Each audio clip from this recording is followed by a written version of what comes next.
Hi, hello, and welcome to my channel.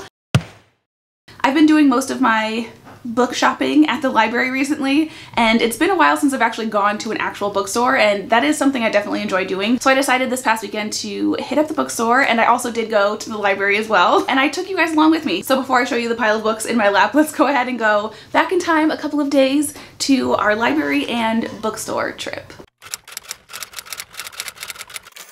Here's the books that I have to actually return to the library. I just finished The Seven Husbands of Evelyn Hugo last night, and I'm not going to tell you how I feel about it yet because you'll see that in a future video. This is the third in the Touch of Darkness series, and I really liked the series as a whole. And then this is If We Were Villains. I didn't actually get around to reading this one.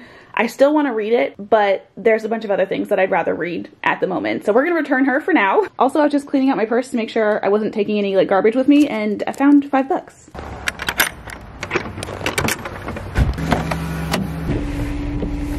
Oh, cool. We're stuck? Yep, we're stuck by 2 cars. Oh, lovely. We unfortunately share a driveway with the neighbors, and they're blocking our way out. All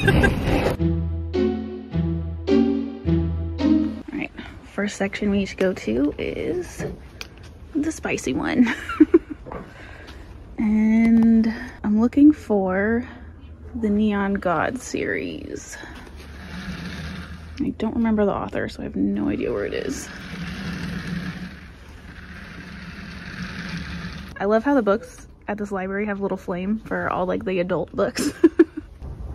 I'm running out of turn things.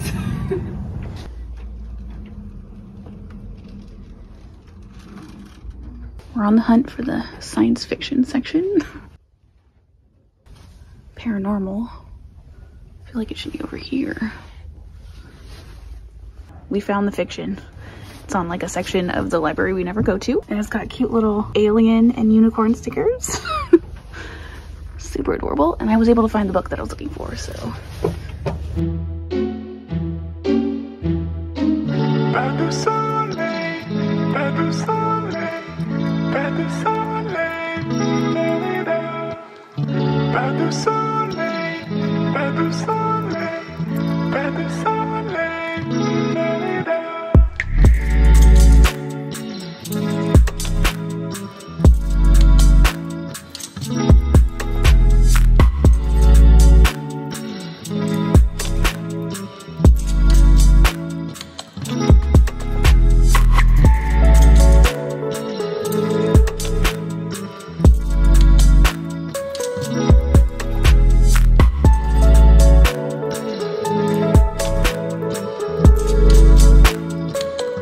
So I have a few books from the bookstore, and then we ended up with a bag full of books from the library, and we're gonna go ahead and go through the library ones first. The first book that I have is The Love Hypothesis, and I basically got this because it's February and I definitely want to do a lot of romance reading, but more specifically I wanted to celebrate like Valentine's Day by basically doing a 24 hours of romance reading. Romance is my favorite genre, so I'm very excited for it. But also Ali Hazelwood is an author that I feel like I hear a lot of good things about, so I wanted to give one of her books a shot specifically. I'm pretty sure this is like a fake dating where the student fake dates the professor type of deal, and fake dating and enemies to lovers are like my 2 favorite tropes, so I'm pretty excited about this book. And then next up I got The Invisible Life of Addie LaRue. I was actually talking to my aunt and my mom on the phone the morning that I went to the bookstore, and this is one of the ones that she's read recently that she really loved. So first off, before you actually read the synopsis, it has a little quote that says, "Never pray to the gods that answer after dark." That sounds like dark and magical, and those are like my 2 favorite things to read about. So this takes place in France in 1714,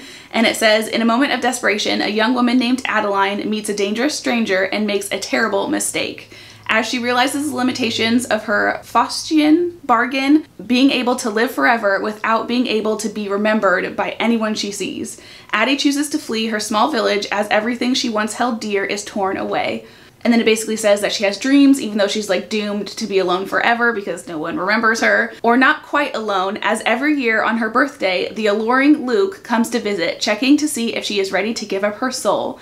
Their darkly thrilling game stretches out through the ages, seeing Addie witness history and fight to regain herself as she crosses oceans and tries on various lives. It will be 300 years before she stumbles into a hidden bookstore and discovers someone who can remember her name, and suddenly everything changes. So that sounds super interesting. Next up is two books that I'm also very, very excited for. We have the first two books in the ACOTAR series, The Court of Thorns and Roses, and then also A Court of Mist and Fury. The size difference between these two books kind of reminds me of Harry Potter, where the first one was probably about this size, and then the rest of them just kept getting like thicker and thicker. They do have the entire series at my library, which, by the way, I've never seen these covers for this book before, so that's different. But they do have the entire series at my library, but I decided to just go for the first two for now because honestly, I haven't heard, I don't think, any negative things about this series, so I feel like it's going to be something that if I really enjoy it, I'm going to wish that I had have just purchased the series. So if I like this one enough, I'm just going to return both of these and then buy the series and continue reading from there. So we'll kind of see how that goes though. And those are all the books that I got from the library. Now let's go ahead and see what we got from the bookstore. This one was kind of like a random purchase, so I'll save that one for the end. But these three I got basically, again, because of that whole like reading romance for 24 hours. First off, I got The Feeling of Falling in Love. And this was actually one of their like 50% off hardcovers. I feel like they've been having that sale for quite a long time, and I decided to take advantage of it. And honestly, the main reason I got this one was because the cover is very Valentine's-esque with the pink and red and stuff like that, but also the image on the front made me laugh. It's basically like a dumpster fire type of thing, and I just thought it was super hilarious. But the story actually does sound interesting as well. I'm not going to read the whole synopsis or really tell you too much about what it's about for this book or these two because, like I said, I will be talking about them in another video very, very soon. But the quote on the top here says, "Nothing can ruin your life like an I love you." And then one of the sentences in the description says, "Then Josh tells Neil that he's in love with him and all hell breaks loose."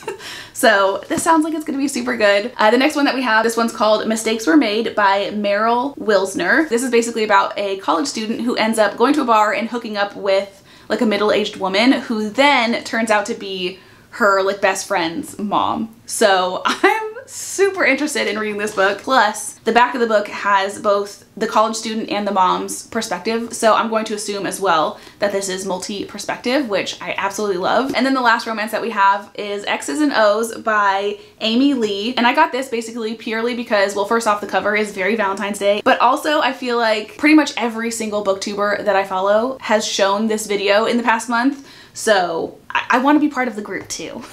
From what I've gathered from other people's videos, basically this is about this girl, Tara, who's decided to kind of like reach out to all of her exes so that she can have her romance novel worthy like second chance romance. And in the process, she enlists her roommate to kind of like help her, and I'm assuming that those two end up actually having their romance. The main reason I like enemies to lovers and also fake dating is because I feel like those are the best opportunities to get a lot of like tension, like buildup of tension. And although this book isn't those tropes, I feel like it'll have the same kind of like tension building effect. The last book that I have is a very random, was not at all planned on getting type of book. This is The House in the Cerulean Sea by TJ Klune.